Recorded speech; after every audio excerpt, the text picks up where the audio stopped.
Let's talk about the threat that is the ultra-globalist order, the global control that, up until now, it was the concept of state control, big government, big lobby, big corporations. But now it's turning into international bodies, international entities, whether it's the European Union or the ultra extra powers given to the World Health Organization, or now the ideas to use data and technology to help us in the name of public safety. Well, the guys behind the Together Declaration had a conference, had an event, and one of the debates where you had James Melville, who I don't agree with him on every issue because he's more centre-left, but he's been a fighter, a freedom fighter when it came to the lockdown days, and of course now when it comes to the digital currencies and everything else. We have this clip for you guys from that event. Let's go to James Melville. I think there's a mission creep towards all things digitalization under the auspice, again, of safety and also convenience. I think we need to find ways to stop the division and unite everyone against the people who are putting this mission creep in place to lose even more freedoms in the future, and that is largely linked around digitalization. I think one other aspect to this, all around the world, central bank digital currencies are either in pilot scheme or executive order stage in the States, or they're floating under the radar. Our previous Chancellor, now unelected Prime Minister, Rishi Sunak, is clearly a big fan, as is his frat boy, pen pal, best mate, Justin Trudeau. These individuals are pushing it in this direction. Now, I understand that there is a need for digitalization because the world moves on, but what we shouldn't be losing is some of the assets that we still need, such as cash. Cash is vital. As a farmer's son, I understand the values of a circular economy, but to answer Alan's question, what we can do is localism.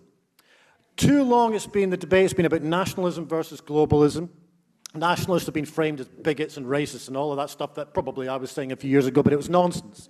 But what we should be doing is moving the debate on a little bit further and having a really structured, nuanced debate about localism and the values of localism versus the bastardization of globalism. And I say this as someone who used to be a big fan of globalism. One way we can do that is circular economies. Use cash as much as possible.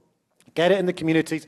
Find your local farmer. Start trading with them direct rather than going to the supermarket and letting money fritter away out the economy. The more that we can put money back into the economy time and time again from a localized point of view, the more that we and other people and our businesses and our small and medium enterprises start taking control of our local economy. We have the control and power to do that. They can't take that away from us.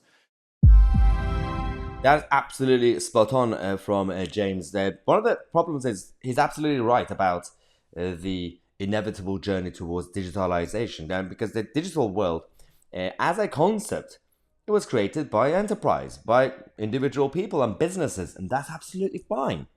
When you had business ideas created by individuals for the sake of capitalism, for the sake of course, I'm going to create a solution for you, you pay me money, I get rich, you get what you want. Like a farmer, and they're going to sell you vegetables, you pay them, they get rich, done.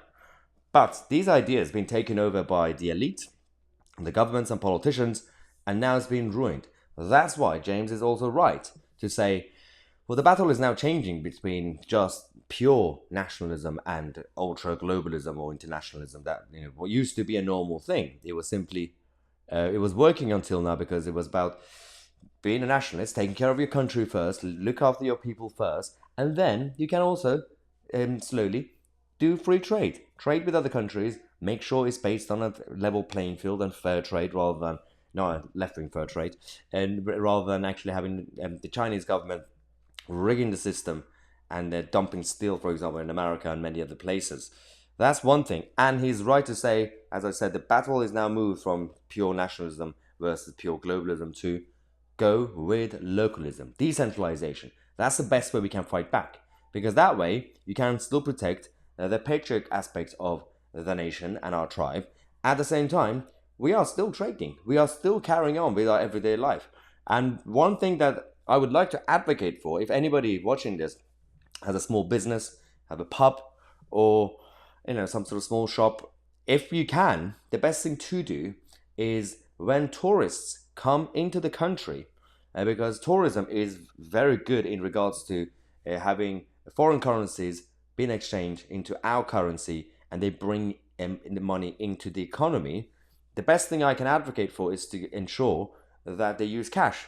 If they have cash, get them to pay with cash, and then you can actually collect it that way rather than bank transfers, or of course like Apple Pay or Google Pay or whatever, bank cards, because that way there's no fee anywhere, and there is no interest, and there is no control being given to the Bank of England, who is the father of all banks, and that's not even a real bank.